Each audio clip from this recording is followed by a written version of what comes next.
groups. We have the band Black Employees Network, Union Pacific Veterans, just a whole bunch of the American Indians and whatnot, Latino.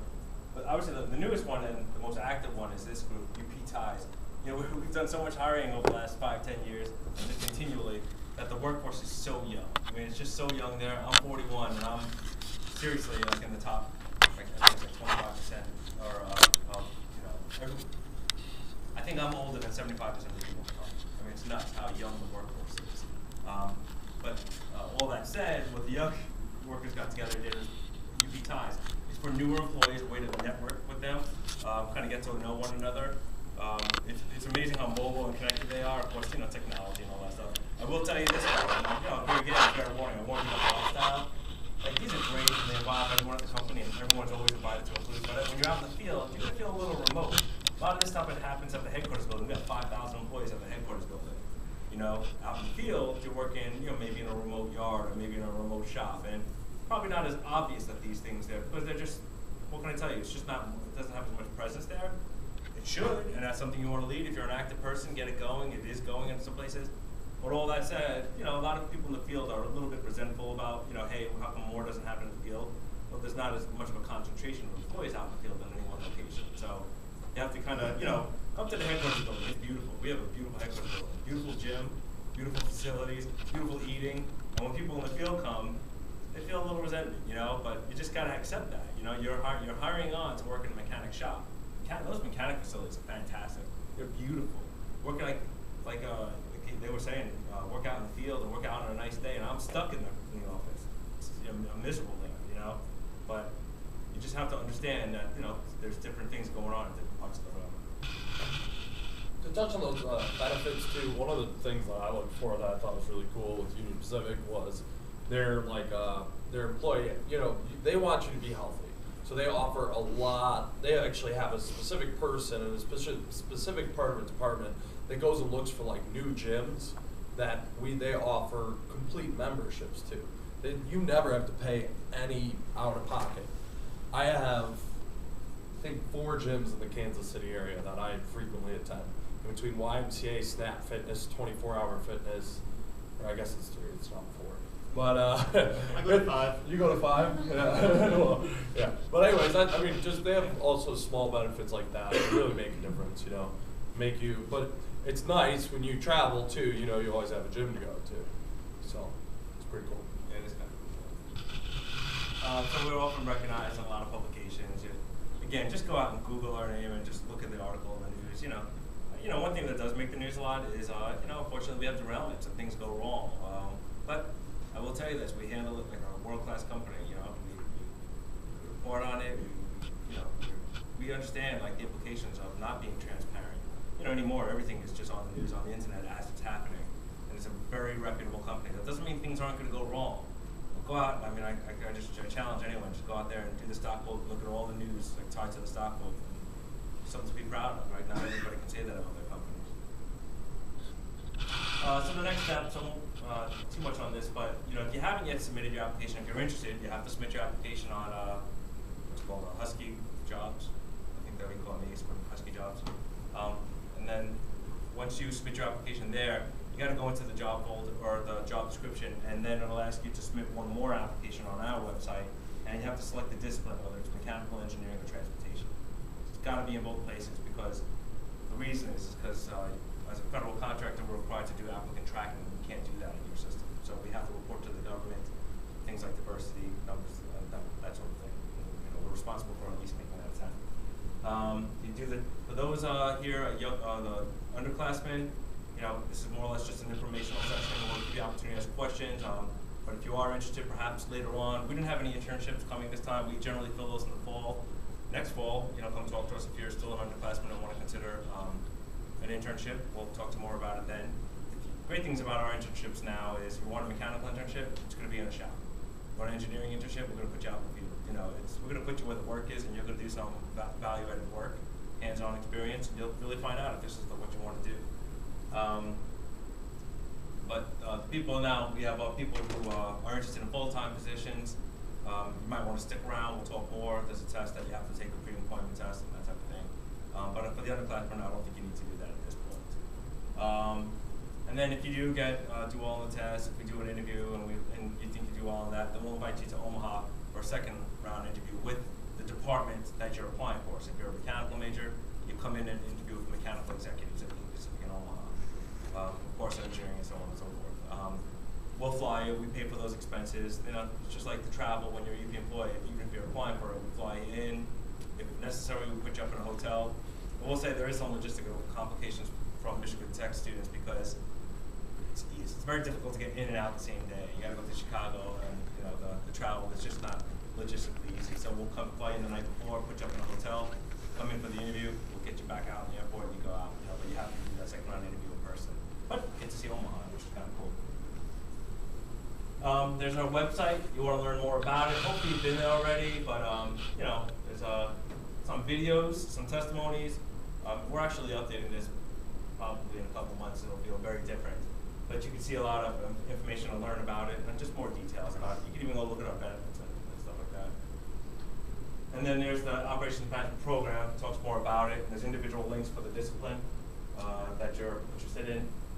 Where we operate, college recruiting, employee videos. That's kind of cool, actually. So kind of go out there, explore the website. And that's all we have. So now's your time. Ask them questions. These are all Michigan Tech grads. They're all in the training program still, except for Tom. I mean, you know, if you have any questions, talk about it now. Ask them. You don't have to stick around if you don't want to either. You know, certainly appreciate you coming. But if you have questions, go ahead and ask them. We're not letting you to ask questions. I mean, like, what's the leadership training like? Is it a 6-month, year, 2 years? I mean, the training program it depends again on the department and the complexity of the department. Again, signal is going to be your longest, mechanical and civil is going to be in the middle there. And then also mechanical might run a little longer, I think. And then transportation is going to be your shortest. Most of your leadership development training, like your actual classes that you go to, where you're working with people in different departments and really working with, you know, developing those skills is going to be your first 6 months. After that 6-month mark, you're going to be given more real situation leadership development program. So while you might be training for a year and a half, that focus on the classroom is probably only going to be for those 6 months. Does that answer your question? You'll be with like an orientation class of, let's say, 40 or 50 people, and every time you have to go to Omaha or take a class, That's right. those same people will be there. So you get a great networking opportunity with those guys too. I'm not familiar with the Cubby system, but the Bell system I am. Very similar. You know, I don't know. I can't answer. I'm sure they're pretty similar to most of those professional development programs. One aspect that Jesse kind of touched on there was you are coming back to you're training with the same group of people, so you do really get to know them well, and it becomes pretty fun. You know, they become some of your best friends. So a lot of times you'll go out together, you'll do happy hours together, you'll go out to eat together, and you're really just traveling the country together, which is a great time. I mean, like, Jesse lives next door to me right now, and we met through the training program. Another one of the FMTs, one of the guys we train with, lives down the street from us. One of the guys that just got placed in Kansas City was sleeping on my couch for 3 weeks.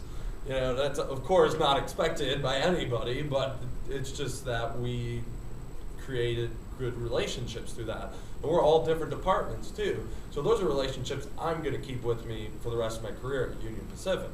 So if I ever need something from transportation, mechanical, civil, you know, I can give them a call and they'll be able to tell me the answer.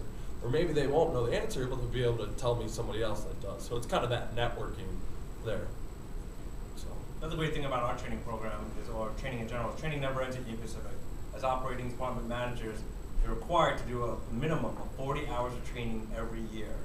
And much of that is kind of like college. Like you have some core training that the department wants you to take, and you have electives.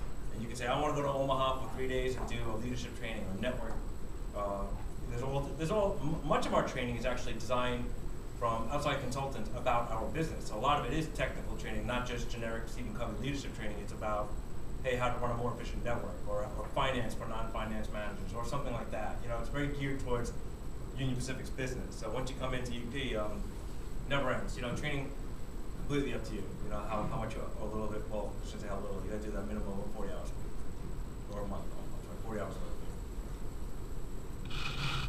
Maybe not too pertinent, but when y'all talked about like your drug cards and stuff like that, and having them in that, y'all get a lot of cards with graffiti, and how do you deal with that, or is that left to the card owners, or? We do get a lot of graffiti, and it has been sort of an issue. It depends on location as to what we're allowed to do. If it's owned by another company, they can ask us to paint over everything, or they can ask us to just leave it. We do go through specifically and paint out any obscene graffiti that we see, but at this point in time, generally we just kind of leave it. Unless it's specifically asked. Union Pacific cars, every so often they'll ask us to paint the entire car. But as for removing graffiti or completely painting over it, it's just a case by case. Is it a good business case? Does the customer care if there's graffiti on the cars that they're using? You know, a lot of them are gonna be like, you know, if they have the option between one that's brand new looking and one that's got graffiti all over it, they're probably gonna choose the brand new looking one. But if they don't care, then it's kind of like a cost that really, you know, it's just an expense then. Most of the time it's left on there, like you said, unless it's something obscene that is appropriate. But as long as the consolidated stencil, it's a little black stencil, has like the brake shoes, different valves they use, as long as that's showing and the car number, say like UP 575 something. As long as those numbers are showing, the 4 spots on the car, then just send them out, it'll be fine. How would you describe the culture and atmosphere?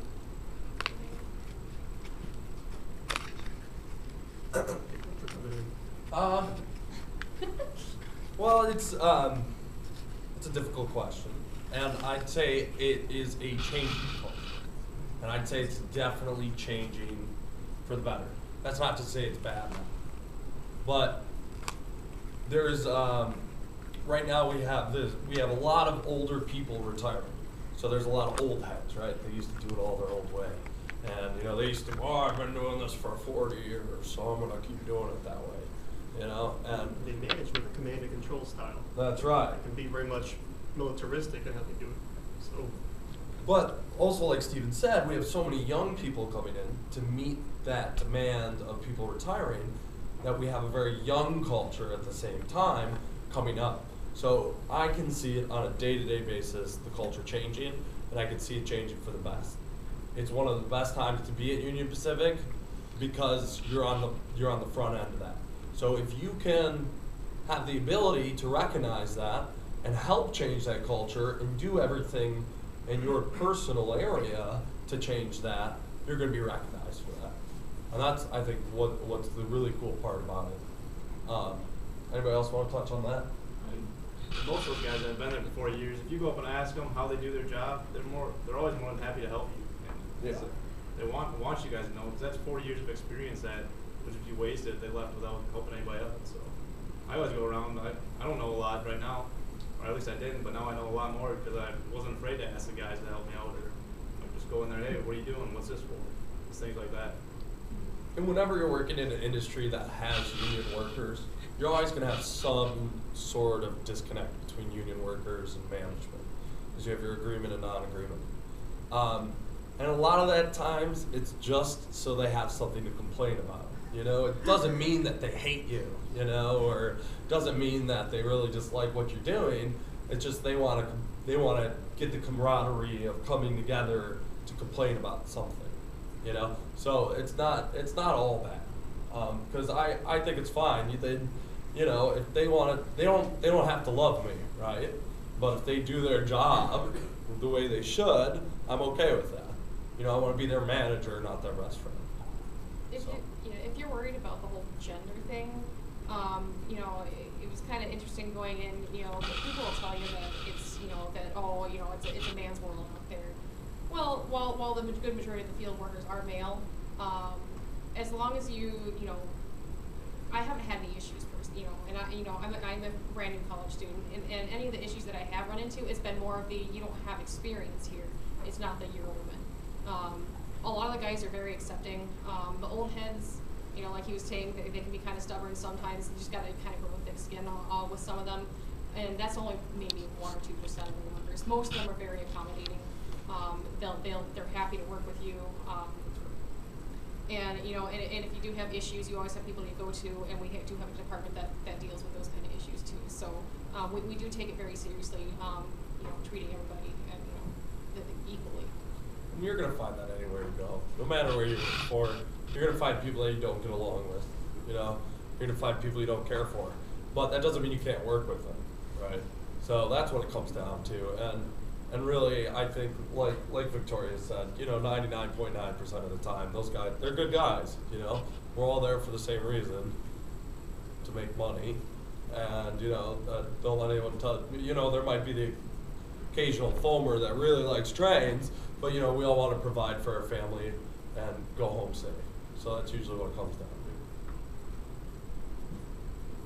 Yeah. How open is the company to new ideas? Like, when working in the field, sometimes, like, I found things that could improve that we could make changes to. How open is the company to new ideas from, like, viewpoint? Extremely open, but you better be able to sell it. That's right. So, if you have a great new idea, you can describe exactly what time savings, productivity, safety changes are going to be made. It's the obvious choice, and people are very open to it in general, because that's the kind of thing where you really get applauded for. It makes it a kind of great time to come in, because there's so many opportunities like that to really make a difference. The other nice aspect to that is there's so many different networking events and networking opportunities involved with the training program. You get to meet a lot of different people that also want to come up with those new ideas. So I know I've had a few good new ideas that I ended up not working out, but I knew people to contact in different departments, people that were interested to kind of work those ideas out. So we'd have brainstorming sessions, you know, or things like that, where we're thinking, oh, you know, let's throw around some ideas. And then if we did come up with a great idea, we knew the right people to bring it to, because we had met them previously because they've done presentations, or we met them at a meet and greet, you know, or whatever.